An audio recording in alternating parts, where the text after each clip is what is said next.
Quebec, approaching the location. Borneo in Southeast Asia. It's the third largest island in the world. Nearly 300,000 square miles in area, about the same size as Texas. Scarred by rugged mountains and dense rainforest, it boasts an incredibly rich and deadly biodiversity. Almost half the world's animal and plant species can be found in these jungles, and they're literally thousands you're not going to come across anywhere else on the planet. That means a whole new set of challenges for me. That combination of remote jungle and the range of wildlife is a big draw to adventurers. But make no mistake, the very features that can make these places so appealing can also be killers. A couple of years ago, a German hiker got lost in the jungles of Borneo, and it took them months to find his body. He starved to death. I'm going to show you not only how to survive here, but how to escape alive. I'm heading for the most impenetrable part of the jungle. There's nowhere to land the chopper, so I'm going to rappel down to the treetops and then show you how to climb down to the ground.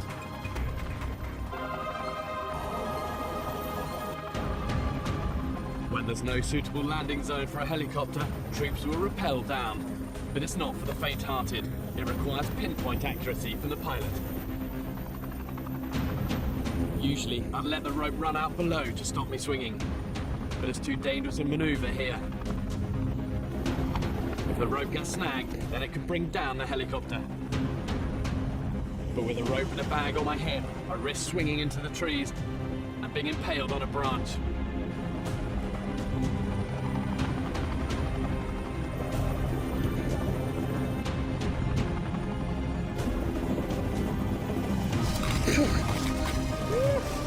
I've made it down to the canopy, but I'm still 100 feet above the ground.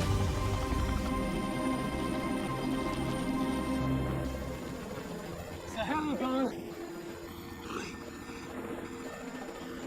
It's very, very precarious up here. Way higher than I thought. You see what they used to give pilots for flying over the jungle. They used to issue them extra rigging lines, just in case they had to bail out and got stuck in the jungle canopy. They had a way to get down to the jungle floor. We're gonna have to use Mother Nature a little bit more. There are no branches lower down the tree that I've landed in, and the trunk is too thick to get a good grip around. But I could use that thick vine on the neighboring tree if I can just get to it. Some smaller vines linking the two trees could be my route across. The thing is, these vines look precarious, but actually they're very, very strong. I'll make it down this cluster to the bigger trunk. Spreading my weight over several smaller vines should reduce the risk of a sudden break. These are holding. Just as well, a fall from this height could be fatal.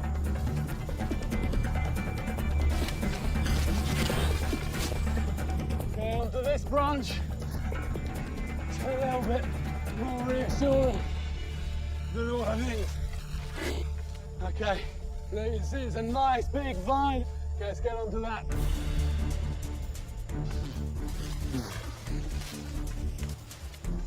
The vine is more of a fireman's pole than a rope, and I have to clear off the moss to get a grip. It's taking all my strength just to control my descent. Well, I do know, if this was raining, I'd never be able to do this. Just be too slippy. I've actually got quite a good grip on this. The only thing I'm failing, my arm muscles. This close to the ground, I can risk a faster slide before my arms give out completely.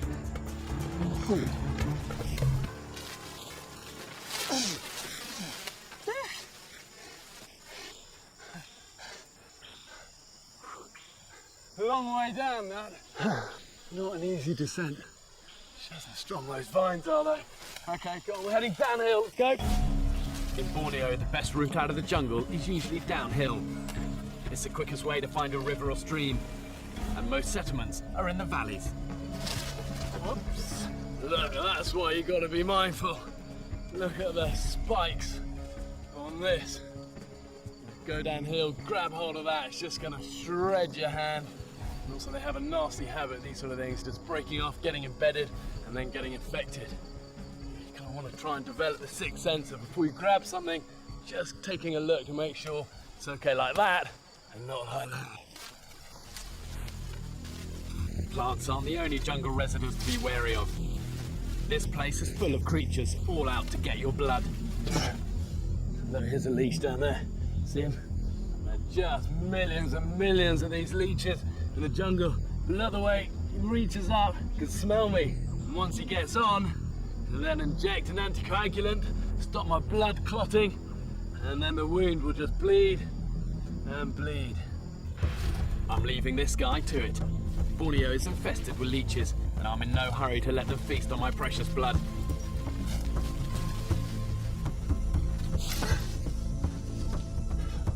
Wow, look at the size of that cave. That will have been formed by water. Potentially you might be able to get down there and actually follow that to a watercourse. There's quite a clear way down this as well. Big, thick couple of vines all the way down to the bottom reaches of cave floor. We're going to need light though if we're going to go down there. Follow.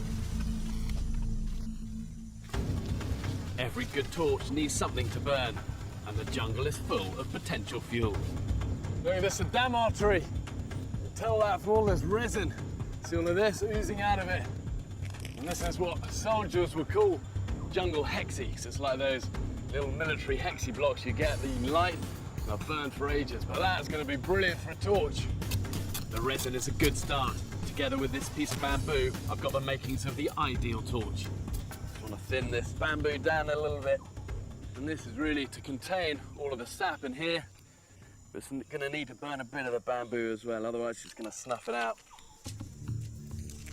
And once you've got it thinned down, you can then just fill it up with all of this jungle hexy.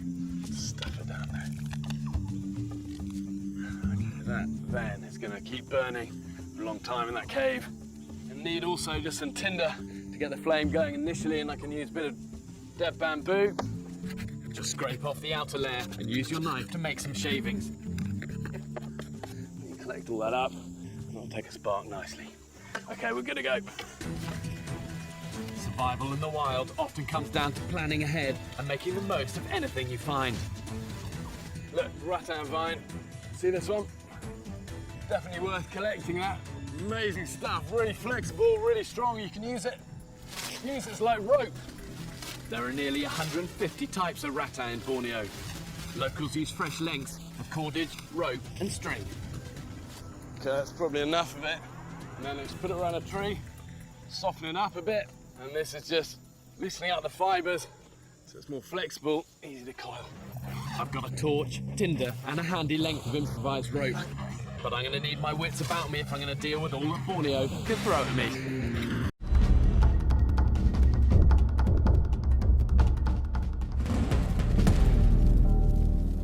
Successful survival involves 4 basic principles: protection, rescue, water and food. Your first priority is shelter. Sometimes you just need a place to rest up, to keep you out of the elements. My need is just a load of green foliage just to cover all of this framework.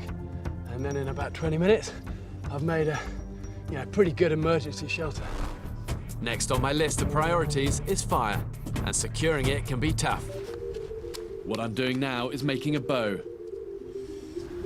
It takes a little perseverance, but once you've mastered it, it's as good as having a box of matches. Bit of smoke starting. Need enough of that to make an ember to then drop into the tinder. Here we go. Okay, then the ember I want to tip carefully into the tinder and then just nurture it.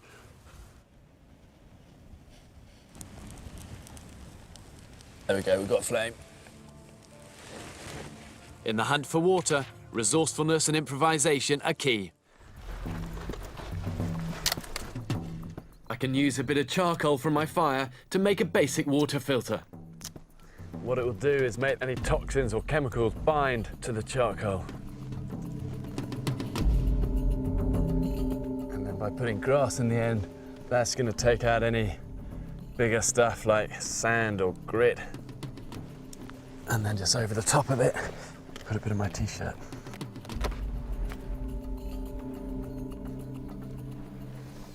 Okay. Okay, let's give it a try.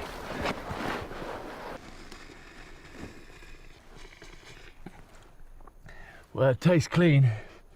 Maybe a bit sweaty from my t-shirt, but good to drink and safe.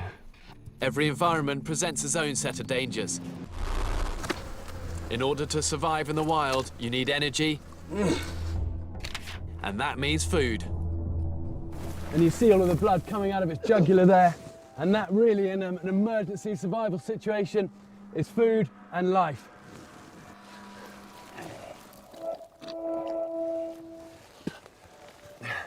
And really fresh blood like that is so rich in minerals, vitamins, energy, everything you need to survive. And so many nomads and tribes all around the world will drink the fresh blood from their animals as a source of energy and survival food. The next priority is to maximise your chance of rescue. Fill this up then with a little bit of water. Now to prepare the wire. And I really want to rub it like this in my hair, and the idea of this is it magnetises a bit of wire, and then when I put it in, it'll swing round and point towards the magnetic north, giving me that north-south line. And that should be enough. And then what I do is put the leaf in and drop that on top. And yeah, look at that, there you go. She's beginning to swing round. Freely suspended metal that's been magnetised will always point to magnetic north. There you go. And that's now come steady, and that's given me a good, reliable north-south line. Now I know the sun rose somewhere over there because I didn't see it, so that's east, so west is somewhere over there, and this north-south line means I'm definitely heading in the right direction on my westward track. So I'm going to keep this little bit of wire, get rid of the leaf, drink the water, and then I'm out of here. Without the right knowledge, living in the wilds can be a real challenge.